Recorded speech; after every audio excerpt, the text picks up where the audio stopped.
Good morning, Springhouse. We're continuing in our Lent Devotional series, and today we're in Mark chapter 14. We're skipping over into the Gospel of Mark for this section. And this section, along with Matthew 26, have a lot of the same components, and they fill in different details about the night.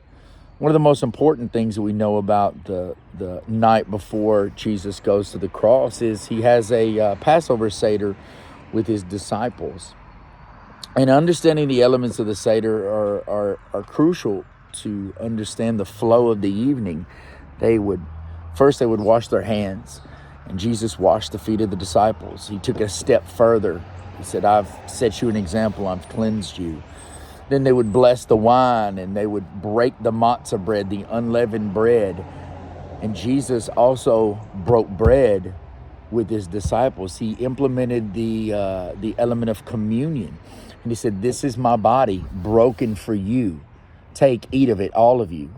And in the same manner, he took the cup and he blessed it and said, this is my blood poured out for you, the blood of the new covenant. We understand this in retrospect. We see this after the fact.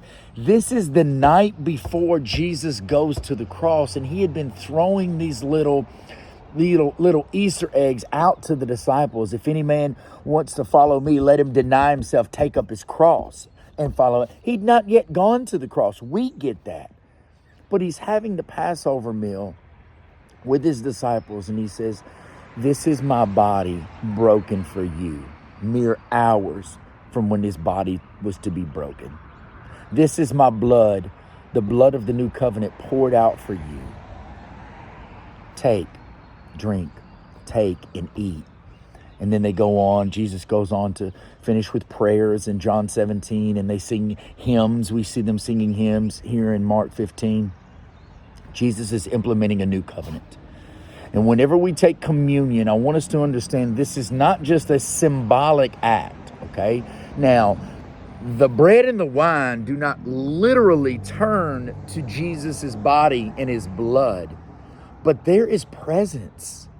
There is divine presence when we take communion.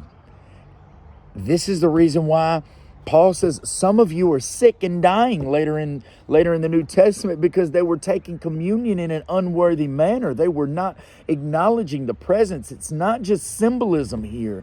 This is a holy moment. This is a holy act, the sacrament of Holy Communion. Now again, it's not changed or transformed into the physical, literal body and blood of Jesus, but it's a holy act. It's a sacred act. As a matter of fact, I would recommend that you don't take communion without understanding the presence. I don't recommend for non-believers or some maybe even new believers to consider this holy act that we're doing. And Jesus implemented this on the night he was betrayed. He took bread and he blessed it, he broke it, and said, this is my body broken for you. This is my blood poured out for you.